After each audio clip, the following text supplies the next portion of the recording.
The word that Yeshayahu the son of Amatz saw concerning Yehuda and Jerusalem. And it shall be in the latter days, that the mountain of the house of Yahweh is established on top of the mountains, and shall be exalted above the hills, and all nations shall flow to it. And many people shall come and say, Come and let us go up to the mountain of Yahweh, to the house of the Elohim of Yaakov, and let him teach us his paths. For out of Zion comes forth the Torah, and the word of Yahweh from Jerusalem.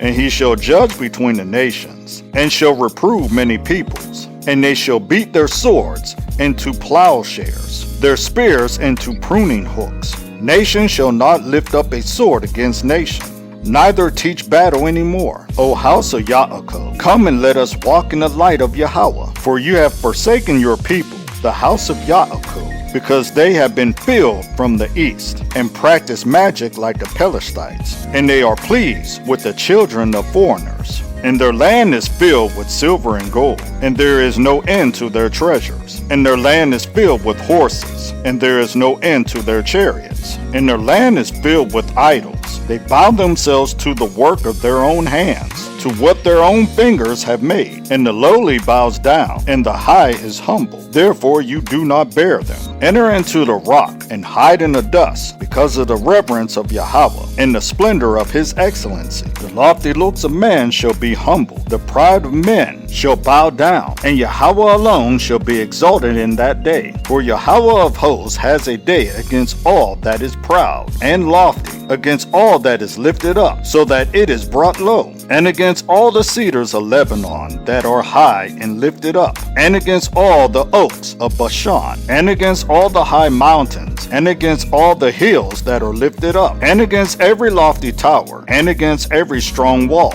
and against all the ships of Tarshish, and against all the desirable craft. And the loftiness of man shall be bowed down, and the pride of men shall be brought low, and Yahweh alone shall be exalted in that day. And the idols completely passed away, and they shall go into the holes of the rocks, and into the caves of the earth, from dread of Yahweh, and the splendor of his excellency, when he arises to shake the earth mightily. In that day man shall throw away his idols of silver, and his idols of gold, which they made, each for himself to worship, to the moles and bats, to go into the clefts of the rocks, and into the crags of the ragged rocks, because of the reverence of Yahweh, and the splendor of his excellency, when he arises to shake the earth mightily. Cease from man, whose breath is in his nostrils, for in what is he to be reckoned upon?